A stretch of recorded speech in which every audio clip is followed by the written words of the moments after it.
Hi ಎಲ್ಲರಿಗೂ ಕಥಾಕಣಜ ಸ್ಮಿತಾ ಚಾನೆಲ್ಗೆ ಆತ್ಮೀಯವಾದ ಸ್ವಾಗತ. ನಾನಿವತ್ತು ಒಲವೋ ಚಲವೋ ಕಥೆಯ 27ನೇ ಎಪಿಸೋಡ್ನ ಜೊತೆ ನಿಮ್ಮ ಮುಂದೆ ಬಂದಿದ್ದೇನೆ. ಈ ಕತೆ ನಿಮಗೆ ಇಷ್ಟವಾಗ್ತಿದ್ದಲ್ಲಿ ಅಥವಾ ನೀವಿನ್ನು ಹೊಸದಾಗಿ ನಮ್ಮ ಚಾನಲನ್ನು ನೋಡ್ತಾ ಇದ್ದಲ್ಲಿ ತಪ್ಪದೆ ಚಾನೆಲ್ನ ಸಬ್ಸ್ಕ್ರೈಬ್ ಮಾಡಿ. ಹಾಗೆ ಕಥೆಯ ಬಗ್ಗೆ ನಿಮ್ಮ ಅನಿಸಿಕೆಗಳನ್ನು ಕಮೆಂಟ್ ಸೆಕ್ಷನ್ನಲ್ಲಿ ತಿಳಿಸಿ. ಲೈಕ್ ಶೇರ್ ಕೂಡ ಮಾಡಿ. ಅವಳ ಕಿರುಚುವಿಕೆಗೆ ಮೂವರು ಗಾಬರಿಯಾಗಿ ಬಿಟ್ಟರು. ಅಷ್ಟರಲ್ಲಿ ಅತ್ತ ಬಂದ ಕಾಳಮ್ಮ, ಅದೇನ್ ಹೆಂಗುಸ್ರು ಅಂತ, ಅದ್ಯಾಕಂಗೆ ಸೂಡು ಕಿತ್ತು ಹೋಗೋ ಹಾಗೆ ಅರಚಿದವಳೆ ಈ ಸುಪ್ನಾತಿ ಎಂದು ಸಿಡಿದು ಕೇಳಿದರೆ, ಕೈ ಹಿಸುಕಿಕೊಂಡ ಭಾಗ್ಯ ಅದೇನು ಹೇಳಲು ಮುಂದೆ ಬಂದಳು. ತಕ್ಷಣ ಅವಳ ಮಾತಿಗೆ ಕತ್ತರಿ ಹಾಕಿದ ಧೀರಜ್, ಅದೇನಿಲ್ಲವ್ವ, ನಾನು ಅಣ್ಣನ್ ತಾವ ಮಾತಾಡ್ಕೊಂಡು ಬರ್ತಾ ಇದ್ದೆ, ಕಾಲಡಿನಾಗೆ ಅದ್ಯಾವುದೋ ಕೊಳಕ್ ಮಂಡಲ ಇತ್ತಂತೆ, ಅದನ್ನು ನೋಡಿ ಗಾಬರಿಯಾಗಿ ಹಂಗೆ ಕಿರ್ಚ್ಕೊಂಡ್ಬಿಟ್ಲು ನನ್ನ ಎಂಡ್ರು ಎಂದನು ಧೀರಜ್ ದೀಪಾಳತ್ತ ನೋಟ ಬೀರಿ. ಅದಕ್ಕೆ ಹಂಗ ಕೂಗಾಡೋದು, ಬೀದಿ ಬದಿಯಲ್ಲಿ ಹೋಗೋರು ಏನನ್ನಕ್ಕಿಲ್ಲ ಎಂದು ದಬಾಯಿಸಿದಳು ಕಾಳಮ್ಮ. ಮಗನ ಮೇಲಿದ್ದ ಮುನಿಸು ಮಂಜಿನಂತೆ ಕರಗಿ ಎಷ್ಟೋ ಹೊತ್ತಾಗಿತ್ತು. ಆಹಾಹಾ, ಎಂತ ಹೆಂಡ್ರನ್ನ ಕಟ್ಕೊಂಡಿದ್ದೀಯ ಧೀರು, ಗಂಡಂಗೆ ಎಲ್ಲಿ ಏನಾಗ್ಬಿಡುತ್ತೋ ಅಂತ ಬೆರಣಿ ತಟ್ಟೋದನ್ನ ಬಿಟ್ಟು ನಿಂತಾವ ಓಡ್ಕೊಂಡ್ ಬಂದ್ಲಲ್ಲ, ನಮ್ಮವ್ವನೇ ಹುಡುಕ್ತಾ ಇದ್ರೂನುವೆ ಇಂಥ ಹುಡುಗಿ ನಿಂಗೆ ಸಿಗ್ತಾ ಇರ್ಲಿಲ್ಲ ಎಂದನು ಶ್ರೀನಿವಾಸ ನಾಟಕೀಯವಾಗಿ. ಆದರೆ ಆ ಮಾತಿನಲ್ಲಿದ್ದದ್ದು ವ್ಯಂಗ್ಯ. ಮತ್ತೆ ನೀನೇನು ಅನ್ಕೊಂಡಿಯೇ ನನ್ನ ಹೆಂಡ್ರುನ, ಪತಿಭಕ್ತಿ ಇಸ್ಯಕ್ ಬಂದ್ರೆ ಸತಿ ಸಾವಿತ್ರಿಗಿಂತ ಒಂದ್ ಕೈ ಮ್ಯಾಲೆ ನನ್ನ ಹೆಂಡ್ರು ಅಲ್ವೇನಮ್ಮಿ ಎಂದು ದೀಪಾಳನ್ನೇ ಕೆಣಕುವಂತೆ ಅಣಕವಾಡಿ ಕೇಳಿದರೆ ಅವನತ್ತ ಕೆಂಗಣ್ಣು ನೋಟ ಹರಿಸಿದಳು ದೀಪ. ಸರಿ ಸರಿ, ಪುರಾಣ ಮುಗ್ದಿದ್ರೆ ನಿಮ್ಮ ಕ್ಯಾಮೆ ನೋಡ್ಕೊಳ್ಳಿ ಎಂದ ಕಾಳಮ್ಮ. ಹಂಗೆ ಅಂಗಳಕ್ಕೆ ಒಸಿ ಸಗಣಿ ಸಾರ್ಸೆ ಭಾಗ್ಯ, ಹೆಂಗಾಗದೆ ನೋಡು ಅಂಗಳ ಎಂದವರೇ ಅಲ್ಲಿಂದ ಸರಿದು ಹೋದರೆ ದೀಪಾಳನ್ನ ಕರೆದುಕೊಂಡು ಬೆರಣಿ ತಟ್ಟಲು ಹೋದಳು ಭಾಗ್ಯ. ನಿನ್ನೆಂಡ್ರು ಸತ್ಲಿವತ್ತು ಎಂದು ಧೀರಜ್ನ ನೋಡಿ ಹೇಳಿದನು ಶ್ರೀನಿವಾಸ. ಧೀರಜ್ ನಸುನಕ್ಕನಷ್ಟೆ. ಒಂದ್ಸಲ ಹೇಳಿದ್ರೆ ನಿಂಗೆ ಅರ್ಥ ಆಗಲ್ವಾ? ನಾನಿದನ್ನೆಲ್ಲ ಮಾಡಲ್ಲ, ನಂಗೆ ಬರಲ್ಲ, ಡೋಂಟ್ ಫೋರ್ಸ್ ಮೀ, ಕಡ್ಡಿ ತುಂಡು ಮಾಡುವಂತೆ ಹೇಳಿದಳು ದೀಪ.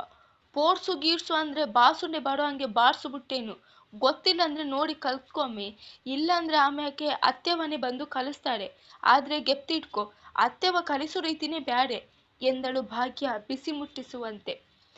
ಈಗ ತುಸು ಮೆತ್ತಗಾದ ದೀಪ ಮನಸ್ಸಿಲ್ಲದ ಮನಸ್ಸಿನಿಂದಲೇ ಸಗಣಿಯನ್ನ ಕೈಗೆತ್ತಿಕೊಂಡರೆ ಅಲ್ಲೇ ದನದ ಕೊಟ್ಟಿಗೆಯ ಮೇಲೆ ಕೂತ ಧೀರಜ್ ಕೋಳಿಗಳಿಗೆ ಅಕ್ಕಿ ಕಾಳನ್ನು ಹಾಕುತ್ತಾ, ಇದೆಲ್ಲ ನಿನ್ಗೆ ಆಗ್ಬೇಕಾಗಿರೋದೆ ಎನ್ನುತ್ತಾ ಅವಳತ್ತ ನೋಡಿ ನಕ್ಕರೆ ಉತ್ತರಿಸಲಿಲ್ಲ ದೀಪ. ಸಂದಾಗಿ ಹಿಂಗೆ ರೊಟ್ಟಿ ತರ ತಟ್ಟಿ ಗೋಡೆಗೆ ತಟ್ಟು ಎಂದಳು ಭಾಗ್ಯ. ಅವಳು ಹೇಳಿದಂತೆಯೇ ಅತಿ ಪ್ರಯಾಸದಿಂದ ಮಾಡಿದಳು ದೀಪ. ಮೊದಲು ಹೊಟ್ಟೆ ತೊಳಸಿದ ಹಾಗಾಗಿ ವಾಂತಿ ಬರುವಂತೆ ಆಗಿತ್ತು ಅವಳಿಗೆ. ಹೊಟ್ಟೆಯಲ್ಲೂ ಏನು ಇಲ್ಲವಲ್ಲ. ಕೊನೆಗೂ ಭಾಗ್ಯಳ ಜೊತೆ ಸೇರಿ ಸಾಕಷ್ಟು ಬೆರಣಿ ತಟ್ಟಿ ಎದ್ದು ಸೊಂಟ ನೇರ ಮಾಡಿದವಳಿಗೆ ಅದಾಗಲೇ ಬೆನ್ನು ನೋವು ಬಂದು ಬಿಟ್ಟಿತ್ತು. ಮೈಯಿಂದ ಬರುತ್ತಿದ್ದ ದುರ್ವಾಸನೆ ತಡೆಯಲು ಆಗದೆ ಬಚ್ಚಲು ಮನೆಯತ್ತ ಓಡಿ ಹೋದವಳನ್ನ ತಡೆದ ಭಾಗ್ಯ, ಎರಡೆರಡು ಕಿತ್ತ ಸ್ನಾನ ಮಾಡ್ತೀಯೇನಮ್ಮಿ ಎಂದು ಕೇಳಿದರೆ ಪಿಡಿ ಕಣ್ಣು ಬಿಡುತ್ತಾ, ಇಲ್ಲ ಯಾಕೆ ಕೇಳಿದಳು ದೀಪ. ಮತ್ತೆ ನೀನೀಗ ಸ್ನಾನ ಮಾಡಿದ್ರೆ ಸಗಣಿ ಸಾರಿಸಿ ಆಮ್ಯಾಕನೇ ಸ್ನಾನ ಮಾಡ್ಬೇಕಾಯ್ತದೆ, ಅದಕ್ಕೆಯ ಮೊದಲು ಸಗಣಿ ಸಾರಿಸಿ ಎಲ್ಲ ಕ್ಯಾಮೆನು ಮುಗಿಸ್ಕೊಂಡ್ಬಿಡು, ಆಮ್ಯಾಕೆ ಸ್ನಾನ ಮಾಡು ಎಂದರೆ ಅವಕ್ಕಾದವಳು, ನಾನ್ಯಾಕೆ ಸಗಣಿ ಸಾರಿಸ್ದೆ ಎಂದರೆ, ಇದೇನಮ್ಮಿ ಹಿಂಗೆ ಕೇಳ್ತಾ ಇದ್ದೀಯಾ, ಅತ್ತವ ಹೇಳಿದ್ದು ಕೇಳಿಸ್ತಿಲ್ವಾ ಎಂದಳು. ಅವರು ಹೇಳಿದ್ದು ನಿಮ್ಗೆ, ನನ್ಗಲ್ಲ ಎಂದಳು ದಿಮಾಕಿನಿಂದ. ಹೇಳಿದ್ದು ನಂಗೆಯ, ಆದ್ರೆ ಸಗಣಿ ಸಾರ್ಸೋಕೆಲ್ಲ, ಹೇಳ್ಕೊಡೋಕೆ ಎಂದಳು ಭಾಗ್ಯ. ಅಷ್ಟರಲ್ಲಿ ಕಾಳಮ್ಮನವರು ಅತ್ತಲೇ ಬಂದು ಬಿದಿರಿನ ಚೇರ್ ಮೇಲೆ ಕೂತರು. ಈಗೇನ್ ಮಾಡ್ತೀಯೋ ಇಲ್ವೋ, ಅತ್ತವನೇ ಬಂದವಳೆ. ಅವಳ ಕಿವಿಯ ಬಳಿ ಬಾಗಿ ಮೆಲ್ಲಗೆ ಪಿಸುಗುಟ್ಟಿದಳು ಭಾಗ್ಯ. ಕಾಳಮ್ಮನವರ ಸಿಟ್ಟಿನ ಪ್ರಮಾಣ ತಿಳಿದಿದ್ದವಳು, ನಾನೇ ಮಾಡ್ತೀನಿ ಎಂದು ಉಗುಳು ನುಂಗಿದರೆ ಧೀರಜ್ ಭಾಗ್ಯ ಇಬ್ಬರು ಮುಖ ನೋಡಿಕೊಂಡು ನಕ್ಕರು. 2 ಬಕೆಟ್ನಲ್ಲಿ ಸಗಣಿ ಸಾರಿಸುವ ನೀರು ಹಾಗೂ ಪೊಡಕೆ ತಂದು ಅವಳ ಮುಂದೆ ಇಟ್ಟರೆ ಪೆಚ್ಚಾದ ದೀಪ ಭಾಗ್ಯಳತ್ತ ನೋಡಿದಳು. ನನ್ ಮುಖ ಏನ್ ನೋಡಿಯೇ, ತಗೋ ಕಸಬರಕ್ಕೆ ಎಂದಳು ವ್ಯಂಗ್ಯವಾಗಿ.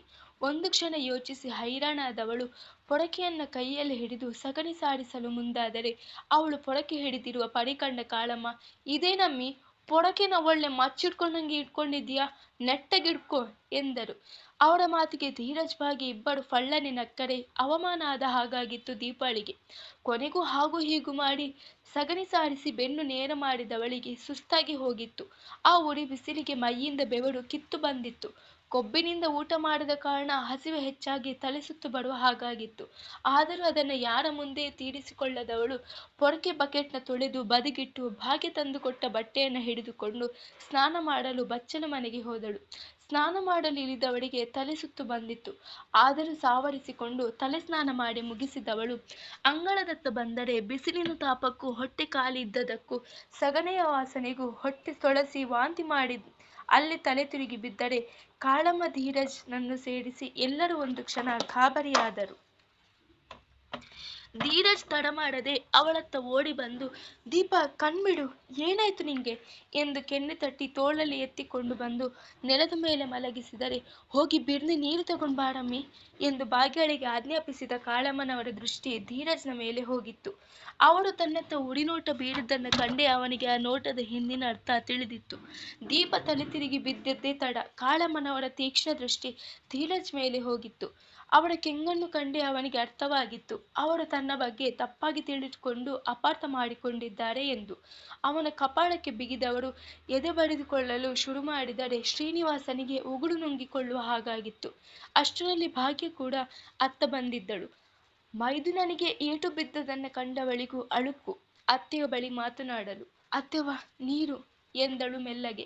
ಅದಕ್ಕೆ ಒಸಿ ತುಳಸಿಯಲ್ಲೇ ಹಾಕ್ಬಿಟ್ಟು ಬಿಡು ನನ್ನ ಗಂಟಲಿಗೆ ನೀರನ್ನ, ಹಂಗೆ ಪಿಂಡನ್ನು ಬಿಟ್ಬಿಡಿ ಬನ್ನಿ ನನ್ನ ಹೆಸರಿನಾಗೆ ಎಂದು ಸಿಡಿದವರು, ಅಯ್ಯೋ ಅಯ್ಯಯ್ಯೋ ಹೋಯ್ತು, ನನ್ನ ಮಾನ ಮರುವಾದಿ ಎಲ್ಲನೂ ಹೋಯ್ತು, ಯಪ್ಪ ಹೋಯ್ತಲ್ಲೋ ಹೋಯ್ತು, ಈ ನನ್ನ ಮಗ ಹಾಳಾದವನು ಪ್ಯಾಟೆ ಹುಡುಗಿನ ಕದ್ದು ಮದುವೆ ಮಾಡ್ಕೊಂಡು ಬಂದಿದ್ದು ಅಲ್ದೆಯ ಅವಳನ್ನ ಬಸುರಿ ಮಾಡ್ಕೊಂಡು ಬಂದ್ಬಿಟ್ಟವನೆ ಎಂದು ಸೂಡು ಕಿತ್ತು ಹೋಗುವಂತೆ ಎಳೆದು ಬಡಿಕೊಂಡವರು ಅವನ ಕಪಾಳಕ್ಕೆ ಇನ್ನೆರಡು ಏಟು ಬಾರಿಸಿ, ಹೇ ದರ್ಬೇಸಿ ಬೇವರ್ಸಿ ಬೊಗಳ್ಳ, ಮದುವೆ ಆಗೋಕ್ಕೂ ಮುಂಚೆನೆಯೇ ಅವಳ ಕೈನಾಗೆ ಮಗು ಕೊಟ್ಬಿಟ್ಟು ಪಟ್ನದಾಗೆ ಬಿಟ್ಬಿಟ್ಟು ಏನಾರು ಬಂದಿದ್ದೀಯಾ ಬೊಗಳು ಎಂದವರೇ ಕೈಗೆ ಸಿಗುತ್ತಿದ್ದ ಅವನ ಕೂದಲನ್ನು ಹಿಡಿದು ಕೇಳಿದರೆ ಶ್ರೀನಿವಾಸ ಮಡದಿಯ ಹಿಂದೆ ಅವಿತುಕೊಂಡನು.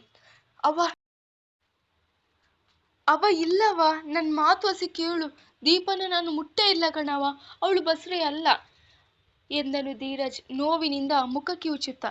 ಸುಳ್ಳು ಬೊಗಳ್ದೆ ಅಂದ್ರೆ ನಿನ್ನ ನಾಲ್ಗಿನ ಕತ್ತರಿಸ್ಬಿಟ್ಟೇನು ಉಸಾರು, ವಾಂತಿ ಮಾಡ್ಕೊಂಡ್ಲು, ತಲೆ ಸುತ್ತು ಬಂದು ಬಿದ್ಬಿಟ್ಲು, ಇದೆಲ್ಲ ಬಸುರಿ ಹೆಂಗ್ಸು ಲಕ್ಷಣ ಕಳ್ಳ, ಎರಡು ಹೆತ್ತಿರೋ ನಂಗೆ ಇದನ್ನೆಲ್ಲ ನೀನು ಹೇಳ್ಕೊಟ್ಟಿಯಾ ಕೇಳಿದರು ಮುಷ್ಟಿ ಬಲ ಮಾಡುತ್ತಾ. ಅವ್ವ, ತಲೆ ಸುತ್ತು ವಾಂತಿ ಆಗೋದು ಬರೀ ಬಸುರ ಆದ್ರೆ ಮಾತ್ರ ಅಲ್ಲ ಕಣವ್ವ, ಬಿಸಿಲಿಗೂ ಹಂಗಾಯ್ತದೆ, ಹಂಗಂತ ನಮ್ಮ ನಾಟಿ ವೈದ್ಯರೇ ಹೇಳವ್ರೆ. ತಮ್ಮನನ್ನ ಬಚಾವ್ ಮಾಡಿಸುವ ಸಲುವಾಗಿ ಚಕಾರ ಎತ್ತಿದನು ಶ್ರೀನಿವಾಸ. ಅವನು ಆಡಿದ ಮಾತು ನಿಜವಾಗಿಯೂ ಮಕ್ಕಳಂತೆ ವಿನೋದವಾಗಿಯೂ ಬಾಲಿಶವಾಗಿಯೂ ಇತ್ತು. ಈಗ ಧೀರಜ್ನನ್ನ ಬಿಟ್ಟು ದೂರ ತಳ್ಳಿದ ಕಾಳಮ್ಮ ಶ್ರೀನಿವಾಸನತ್ತ ತಿರುಗಿ ಸೊಂಟದ ಮೇಲೆ ಕೈಯಿಟ್ಟು, ಒಸಿ ಕಡೆ ಬಾರ್ಲ ಮಗ ಎಂದು ಬಳಿಗೆ ಕರೆದರು. ಸತ್ತೆ ಎಂದು ಮಡದಿಗೆ ಕೇಳುವಂತೆ ಪಿಸುಗುಟ್ಟಿದವನು ಅವಳ ಮುಂದೆ ಬಂದು ನಿಂತು, ಯಾಕವ್ವ ಎಂದು ಹಲ್ಲು ಕಿರಿದು ಕೇಳಿದರೆ, ನಿನ್ ಮುಂದಿರೋ ಹಲ್ಲನ್ನ ಕಿತ್ತು ಒಗೆಯೋಕೆ ಕಣ್ಣ ಎಂದವಳು ಅವನ ಕಪಾಳಕ್ಕೂ ಬಾರಿಸಿ ಬಿಟ್ಟಿದ್ದರು. ಕೆನ್ನೆ ಹಿಡಿದುಕೊಂಡವನು, ಅರ್ಥ ಆಯ್ತವ್ವ ಎಂದು ಸಿರಿ ಮಡದಿಯ ಹಿಂದೆ ಬಂದು ನಿಂತನು. ಯಾಕಿಂಗೆ ಮಾಡ್ತಾ ಇದ್ದೀಯ, ನಿಮ್ಮವ್ವ ಜೀವಂತವಾಗಿರೋದು ನಿಂಗೆ ಇಷ್ಟ ಇಲ್ವೇನ್ಲ, ನನ್ನ ಮರುವ ದಿನ ಊರ್ನಾಗೆ ಕಳಿಬೇಕು ಅಂತ ಪ್ಲಾನ್ ಮಾಡಿಯಾ ಕೇಳಿದರು. ಈ ಬಾರಿ ಅವರ ಮಾತಿನಲ್ಲಿ ಕಠೋರತೆ ಇರಲಿಲ್ಲ, ಧೈರ್ಯತೆ ಇತ್ತು, ವಿಷಾದವಿತ್ತು. ತಕ್ಷಣ ತಾಯಿಯ ಬಳಿ ಬಂದು ಅವರ ಕೈಯನ್ನ ಹಿಡಿದುಕೊಂಡವನು, ಖಂಡಿತ ಇಲ್ಲವ್ವ, ಉಂಡ ತಟ್ಟೆಗೆ ಯಾರಾದ್ರೂ ಉಗುಳ್ತಾರೇನವ್ವ, ಎದೆ ಹಾಲು ಕುಡಿಸಿದ ಅವ್ವನೆದೆಗೆ ಎಗರಿಸಿ ಒದೆಯೋ ಮಗ ನಾನಲ್ಲ, ನಾನು ದೀಪನ ಮುಟ್ಟಿಲ್ಲ ಕಣವ, ಅವಳು ಬಸರಾಗಿಲ್ಲ, ಈ ಮನೆಗೆ ಬಂದಾಗಿಂದ ಊಟನೂ ಮಾಡದೆ ಬರೀ ನೀರಲ್ಲೇ ಹೊಟ್ಟೆ ತುಂಬಿಸ್ಕೊಳ್ತಾ ಇದ್ಲು, ಖಾಲಿ ಹೊಟ್ಟೆನಾಗೆ ಇವತ್ತು ಈಟೆಲ್ಲ ಕ್ಯಾಮೆ ಮಾಡಿದ್ಲು, ಅದಕ್ಕೆಯ ಸುಸ್ತಾಗಿ ವಾಂತಿ ಮಾಡಿಕೊಂಡು ತಲೆ ಸುತ್ತಿ ಬಿದ್ಬಿಟ್ಟವಳೆ, ಇದೇನವ್ವ ದಿಟ್ಟವಾದ ಕಾರಣ ಎಂದನು ವಿನಂತಿಸಿಕೊಳ್ಳುವ ಧ್ವನಿಯಲ್ಲಿ. ಮಗನ ಮಾತಿನ ಮೇಲೆ ಅವರಿಗೆ ನಂಬಿಕೆ ಬಂದಿತ್ತು. ಆದರೆ ದೀಪ ಊಟ ಮಾಡಿಲ್ಲ ಎಂಬ ಮಾತು ಕೇಳಿ ಹುಬ್ಬು ಗಂಟು ಹಾಕಿಕೊಂಡರು. ಅವಳ್ಯಾಕೆ ಊಟ ಮಾಡಿಲ್ಲ, ಉಪವಾಸ ಮಾಡ್ತಾವಳ ಹೆಂಗೆ ಎಂದು ಕೇಳಿದರು ಕಾಳಜಿಯಿಂದ. ಅವಳಿಗೆ ನಮ್ಮ ಹಳ್ಳಿ ಊಟ ತಿಂದು ಅಭ್ಯಾಸ ಇಲ್ಲ ಕಣವ, ಅದ್ರಲ್ಲೂ ಮುದ್ದೆ ಹೆಂಗೆ ತಿನ್ಬೇಕಂತಾನೆ ಗೊತ್ತಿಲ್ಲ ಆ ಹುಡ್ಗಿಗೆ, ಅದಕ್ಕೆಯೇ ನಿನ್ನೆಯಿಂದ ಉಪವಾಸ ಅವಳೆ ಎಂದನು ಧೀರಜ್. ಮರುಕ್ಷಣವೇ ಬಿದ್ದಿತ್ತು ಅವನ ಕಪಾಳಕ್ಕೆ ಬಿಸಿ ಬಿಸಿ ಕಜ್ಜಾಯ.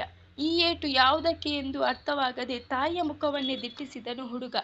ಅಲ್ಲ ಕಳ್ಳ, ನೀನು ಅವಳನ್ನ ಪಿರುತಿ ಮಾಡಿ ತಾನೆ ಲಗ್ನ ಆಗಿರೋದು, ಹೆಂಡತಿ ಹಸುಕೊಂಡಿದ್ರುನುವೆ ಸುಮ್ಕೆ ಕೂತಿದ್ಯಲ್ಲ, ನೀನ್ ಯಾವ ಸೀಮೆ ಗಂಡನು, ಬ್ಯಾಡಂದ್ರೆ ಬಸಿ ಒತ್ತಾಯ ಮಾಡಿ ತಿನ್ಸ್ಬೇಕು ಬೇಡ್ವೋ, ತಿನ್ಸೋಕೇನು ರೋಗ ಬಂದಿತ್ತು ನಿಂಗೆ ಎಂದು ದಬಾಯಿಸಿದವಳೆ ಭಾಗ್ಯಾಳ ಕೈಯಲ್ಲಿದ್ದ ನೀರನ್ನು ತೆಗೆದುಕೊಂಡು, ಹೋಗಮ್ಮಿ, ಬಿರ್ನೆ ಹೋಗಿ ಅಡುಗೆ ಕೋಣೆನಾಗೆ ಏನೋಯ್ತೋ ತತ್ತ ಇಲ್ಲಿ ಎಂದವರೇ ದೀಪಳನ್ನ ಮಡಿಲಿಗೆ ಎಳೆದುಕೊಂಡು ಅವಳ ಮುಖದ ಮೇಲೆ ನೀರು ಚಿಮುಕಿಸಿದರು.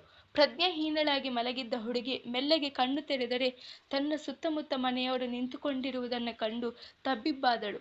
ಅದರಲ್ಲೂ ತಾನು ಕಾಳಮ್ಮನವರ ಮಡಿಲ ಮೇಲೆ ಮಲಗಿದ್ದೀನಿ ಎಂದು ಅರಿವಾಗುತ್ತಿದ್ದ ಹಾಗೆ ದಡಬಡಿಸಿ ಮೇಲೆದ್ದಳು. ನಿಧಾನಕ್ಕನವ್ವ, ಮೊದ್ಲೇ ಸುಸ್ತಾಗಿದ್ಯಾ? ಯಾಕಿಂಗೆ ಅವಸರ ಮಾಡಿಯೇ? ಒಳ್ಳೆ 6 ತಿಂಗಳಿಗೆ ಹುಟ್ಟಿರೋ ಕೂಸ್ತರ. ತೆಕೊ ನೀರು ಕುಡಿ ಎಂದವಳೇ ಅವಳ ಮುಖವನ್ನ ಒದ್ದೆ ಕೈಯಲ್ಲಿ ಒಡೆಸಿ ನೀರು ಕುಡಿಸಿದರೆ ಪಿಳಿ ಕಣ್ಣು ಬಿಡುತ್ತಾ ಅವರನ್ನೇ ನೋಡುತ್ತಾ ಹುಡುಗಿ ನೀರು ಖಾಲಿ ಮಾಡಿಬಿಟ್ಟಳು. ಅದೇಕೋ ಆ ಕ್ಷಣಕ್ಕೆ ಅವಳ ತಾಯಿ ಭವಾನಿಯವರ ನೆನಪಾಗಿ ಅವಳ ಮನಸ್ಸು ದ್ರವಿಸಿತು. ಅಷ್ಟರಲ್ಲಿ ಭಾಗಿ 2 ಮುದ್ದೆಯ ಜೊತೆಗೆ ಉಪ್ಸಾರು ಹಾಕಿಕೊಂಡು ಬಂದಳು. ಅತ್ತೆವ್ವ ತೆಗೊಳ್ಳಿ ಎಂದವಳ ಕೈಯಿಂದ ತತ್ತೆ ತೆಗೆದುಕೊಂಡವರು ಮುದ್ದೆ ಮುರಿಯುತ್ತಾ, ತಿಂದ ಅಭ್ಯಾಸ ಇಲ್ಲಂದ್ರೆ ಅದನ್ನ ಬಾಯಿ ಬಿಟ್ಟು ಹೇಳ್ಬೇಕಲ್ವಮ್ಮಿ.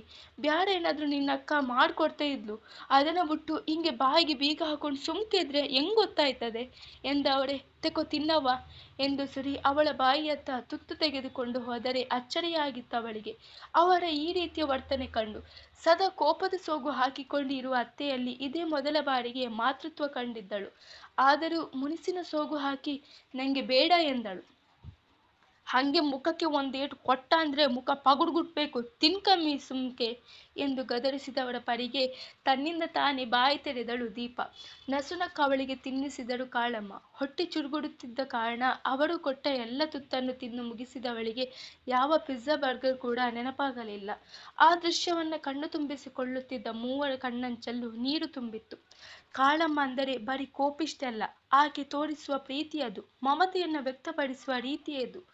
ಊಟ ಮುಗಿಸಿದ ಬಳಿಕ ಅವಳ ಬಾಯಿಯನ್ನ ತನ್ನ ಸೆರಗಿನ ಅಂಚಲ್ಲೇ ಒಡಿಸಿದವಳು, ಧೀರು, ಇವಳನ್ನ ಕರ್ಕೊಂಡೋಗಿ ನಿಮ್ ಕೋಣೆನಾಗೆ ಮಲ್ಗಿಸಪ್ಪ, ಬೋ ಸುಸ್ತಾಗವಳೆ ಎಂದರೆ ದೀಪಾಳಿಗೆ ನಿಜವಾಗಿಯೂ ಅವರು ತೋರಿಸಿದ ಪ್ರೀತಿ ಕಂಡು ಅಳುವೆ ಬಂದು ಬಿಟ್ಟಿತ್ತು. ಆದರೂ ತನ್ನ ಭಾವನೆಯನ್ನ ಹೊರಗೆ ವ್ಯಕ್ತಪಡಿಸಲು ಹಿಂದೇಟು ಹಾಕಿದಳು. ಅವಳ ಭುಜವನ್ನ ಹಿಡಿದು ಕೋಣೆಯ ಕಡೆ ಕರೆದುಕೊಂಡು ಬಂದನು ಧೀರಜ್. ಅವಳು ಮಾತ್ರ ಇನ್ನೂ ಕಾಳಮ್ಮನವರ ಗುಂಗಿನಿಂದ ಹೊರ ಬಂದಿರಲಿಲ್ಲ. ಮುಂದುವರಿಯುವುದು. ನಿಮ್ಮ ಅನಿಸಿಕೆನ ಕಮೆಂಟ್ ಸೆಕ್ಷನ್ನಲ್ಲಿ ತಿಳಿಸಿ. Thank you.